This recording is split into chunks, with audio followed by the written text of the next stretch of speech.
La parole est à l'Algérie. Thank you, President. Merci, Monsieur le Président. D'emblée, je tiens à remercier le coordonnateur spécial adjoint, Alak Barov, de son exposé riche en informations. Le territoire palestinien occupé est toujours le théâtre d'une effusion de sang.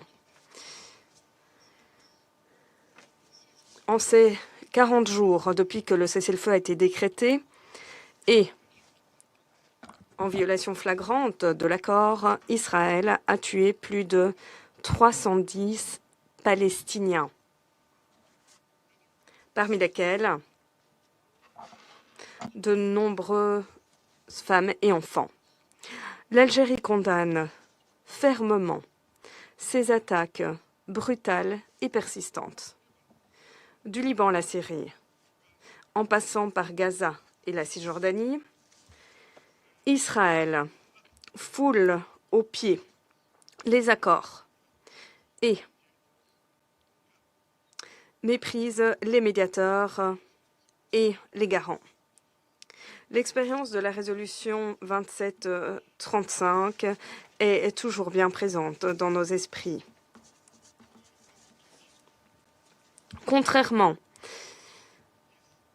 à l'annonce très claire qu'Israël avait accepté la proposition américaine, et pourtant, Israël a violé le cessez-le-feu en toute impunité et nous appelons à présent les médiateurs et les garants du plan de paix à prendre des mesures immédiates et décisives afin de préserver le cessez-le-feu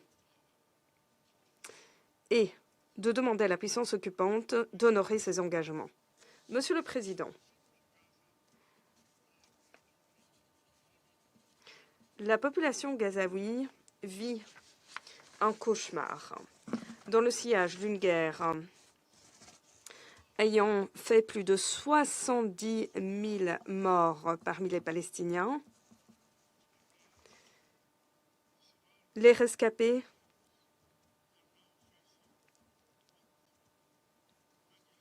vivent à présent dans une situation que beaucoup ont qualifiée de misère éternelle.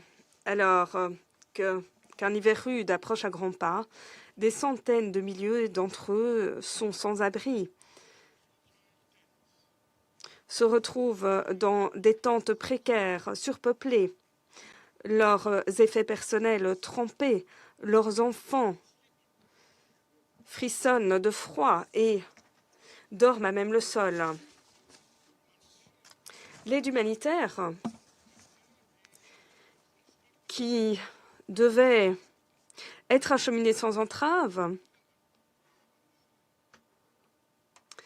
fait l'objet de restrictions de la part d'Israël. Ainsi, des familles entières doivent faire face au froid de l'hiver sans abri, sans vivre, sans eau propre. Et cela alors que les maladies se propagent rapidement. Cette campagne, car c'est bien une campagne d'oppression, ne se cantonne pas à la bande de Gaza assiégée.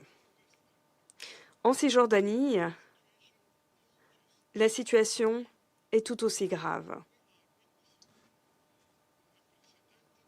L'on y observe une escalade inédite de terrorisme de la part des colons, une campagne extrémiste de violence, d'intimidation, soutenue et protégée par les forces d'occupation israéliennes.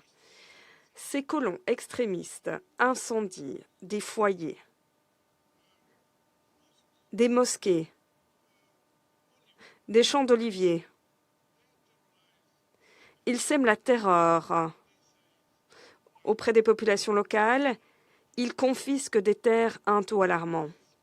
Ces violations criantes, ces crimes haineux s'inscrivent dans le cadre d'efforts de nettoyage ethnique. Oui, je le répète, de nettoyage ethnique, visant à tuer dans l'œuf l'idée d'un futur État palestinien. Monsieur le Président, les souffrances immenses du peuple palestinien appellent des actions concrètes de la part du Conseil de sécurité, et notamment un engagement véritable en faveur, tout d'abord, de la préservation de l'accord de cessez-le-feu. Cela doit être notre priorité immédiate et absolue. Les meurtres doivent cesser. Deuxièmement,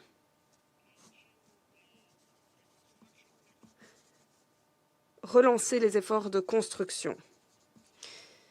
Cela passe par l'ouverture entière et immédiate de tous les points de passage afin de garantir l'acheminement massif sans entrave de l'aide humanitaire ainsi que de matériaux de construction.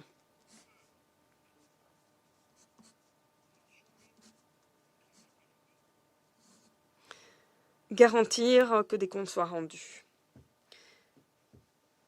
Les milliers de crimes israéliens documentés ne sauraient être oubliés. Les crimes de guerre ne sauraient rester impunis ou faire l'objet d'immunité. Les auteurs de ces atrocités doivent être traduits en justice. Quatrièmement,